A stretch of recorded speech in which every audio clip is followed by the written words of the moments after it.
Hi there, I'm Tara Weir, and welcome to Brave Leaders. Tonight I'm going to talk about the subject of conversation and how we can either open a conversation or close a conversation by how we respond to people. And in particular, I want to talk about the problem of speaking the word no, or even showing in our body language that we're either uninterested or in disagreement.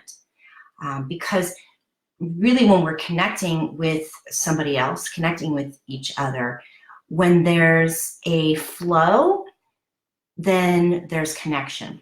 But when there's blocking, there isn't. Or it really doesn't allow for that. It doesn't create that energy or that intention, or doesn't create the flow between two people. So I'm going to give an example. That when there's a particular person that I talk to sometimes will talk about something that they're doing or they're interested in or that they've learned about, and I'll reflect back what I hear. And that's something I do. I like to do that so that people know that I'm listening and that I'm understanding or trying to understand what they have to say. And this particular person often says, no, it's no, and then they'll say something else, and it's often fairly similar to what I've said.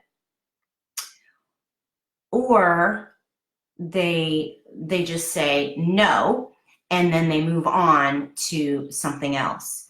So what I'm realizing is that what is happening is called blocking. And this reminds me of when I was taking an improv class.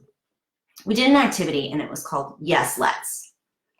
And I think that I, just as a little girl, I always wanted to be included, and I was always aware of including other people. It was a way that I participated with my friends. That was one of the roles I took. So I love this activity. And I was in my adults, my 20s. I was an adult and I was in my 20s in Seattle, and I took this improv class. And the activity is that we're all standing together in a group, and somebody will say, hey, let's jump up and down. And the rest of the group says, yes, let's. And so we will all jump it up and down, right?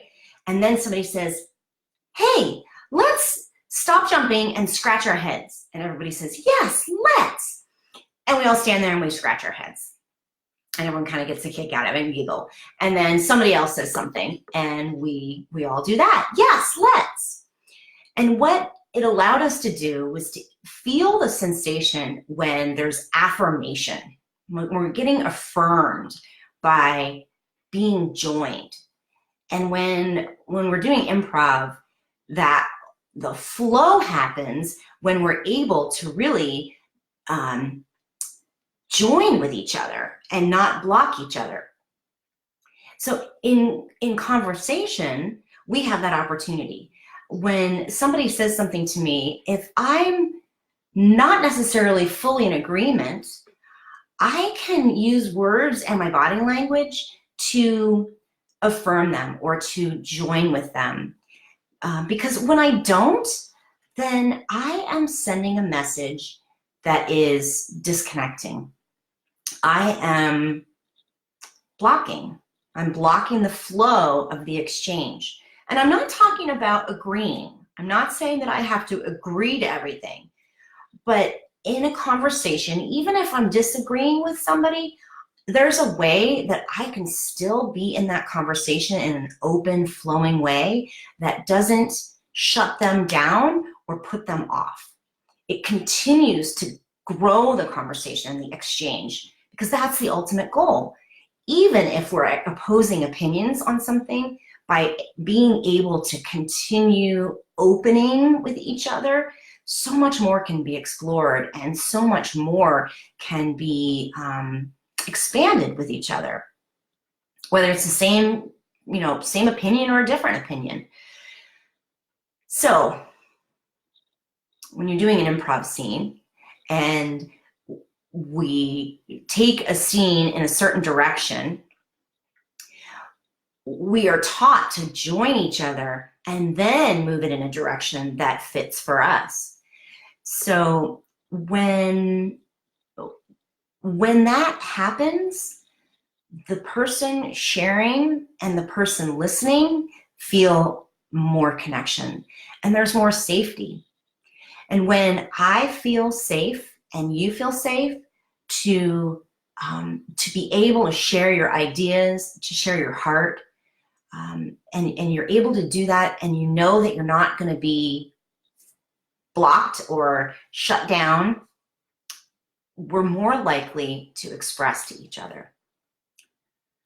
One of the mindsets or the ideas that is important to remember is that, that I think helps in developing these kinds of conversations, is the concept of a conversation as a dance. And we're almost like, I just got this image of bullfighting, right? So if I have my red cloth and the bull's coming towards me, if I'm just going to stand there in front of him or her, then I might, maybe it bulls him, right? That I'm going to block it, and that I might get knocked over, or I might, if I was a wall, I would crash, the bull would crash into me. So what I'm picturing in these conversations is that idea of holding the cloth, I don't know what you call it, but and that when they come towards me, I allow them to go by me, or I allow the energy to go by me, right? And I'll pick up on something in there that feels true to me, so that I can say, yes, and here's also what I'm thinking. So yes, not that I agree with you, but yes, I understand you. So I think that there's the subtlety really does help create trust in a conversation and trust between people. So what I really want to emphasize is to never underestimate the power of affirming, the power of saying, yes, I hear you, and here's what I'm thinking about that, or yes, I think I understand you, this is what I heard, and is that right? And here's what I'm thinking about that. The goal is to come together, and the goal is to have an open heart with each other, an open mind with each other. So that's the goal. So the mindset is that I want to see this as an opportunity for us to join with each other, and that it's not about being right or wrong necessarily, and it's not about blocking, it's about opening. And we can still open while also not saying, yes, I agree with you. Okay, so I'm going to try to give an example here. Actually, I'm going to summarize for myself where I'm at with this. So the problem is when we either say verbally no, or we're communicating no when somebody's sharing something, or even when somebody's reflecting back what they might have heard. The tendency is the person in the conversation will shut down and they'll guard. If we want to open that dynamic, the possibilities are that we can really build trust with each other, and we can create safety with each other by being somebody in conversation that allows flow and meets that person and joins them and affirms them, and then also shares what they're thinking or what they're feeling or what they're needing. The mindset that's really important is to remember, like I said, it's a dance, and it's and I really see every conversation as an opportunity to bond with people. It's an opportunity to express kindness and to listen and understand somebody else, and likewise to be heard and to be understood. I really try to treat my conversations that way.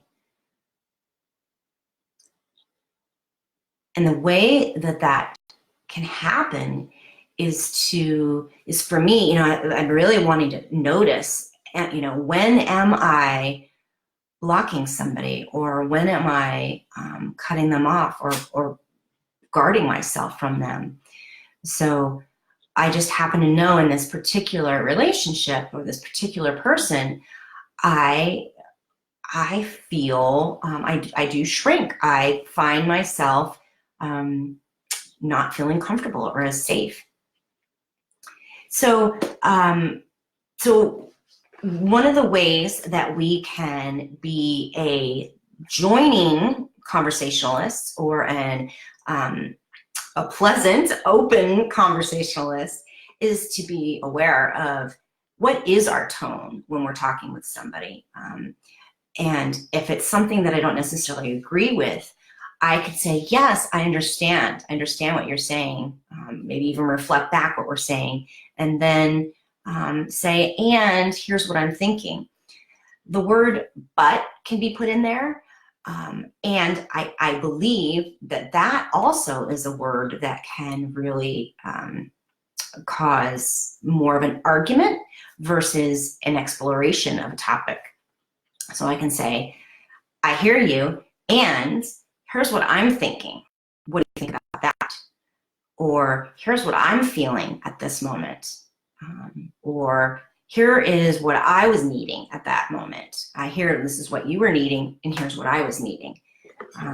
So that just becoming aware of what energy are we putting out in conversations, especially if there's potential tension or conflict, and how are we creating a joining versus a blocking.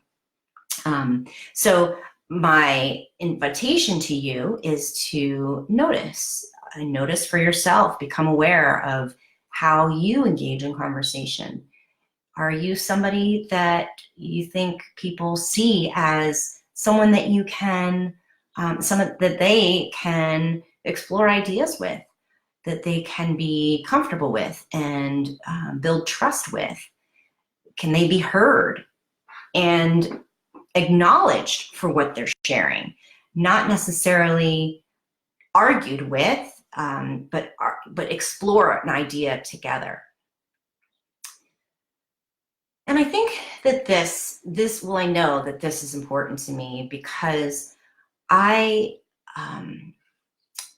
somebody that, based from my childhood experiences, I really value connecting with people. And I want people to feel appreciated and comfortable and valued when they're talking with me. And I know that that there's ways that I can encourage that, and there's ways that I can discourage that. And I certainly know it when I'm talking with somebody and I find that it's shutting me down, or I notice that I'm retreating or withdrawing a little bit from the conversation. So it's an interesting subtlety, and I think that we think if we say yes, it means we're agreeing with them, or we're accepting, or we're gonna go with what they're saying. But that's not the case. We can still have our independent ideas and still have our voice, and affirm that person and understand them and appreciate them and value them at the same time. So yeah, so the no in conversations can be a problem, and I think that there's a time and a place maybe for a no, but when you're trying to connect with each other and you're trying to build rapport with people, and we're trying to create create understanding, then tune in to and be aware of when and if you say no, and maybe how you might be saying no. I could put my arms across my chest when somebody's talking, and that basically says no. That's communicating, I don't think so. So being aware of what maybe our body is saying, what is our voice saying, what are our words saying, and what is it that I want to say? Maybe notice your own intentions for conversations. If it's simply just to be right, then maybe no fits. But even if we're right and we're saying no, they may or may not understand us because they might be shut down or withdrawn or guarded because of what we've brought to that conversation. So conversations are opportunities to connect and to experience each other and explore and understand. And I encourage you to pay attention to how do you show up in conversations. I know that there's times when I'm hungry, and I bet no comes out a lot more than when I'm not hungry, or if I'm really tired, or maybe I'm not fully awake. Or I've already been triggered by something and I'm trying to have a conversation with somebody that I may start to be guarded and defensive. So anyway, this is what I wanted to talk about tonight. I'm on a mission to help us connect with each other and to do it at work and to do it in life. And it takes courage to be truthful, and it takes courage to stay engaged with each other. And there's some ways that we can really successfully and effectively connect with each other in conversations. And this is one of them. So thanks all for joining me, and I hope you all have a wonderful evening. Take care.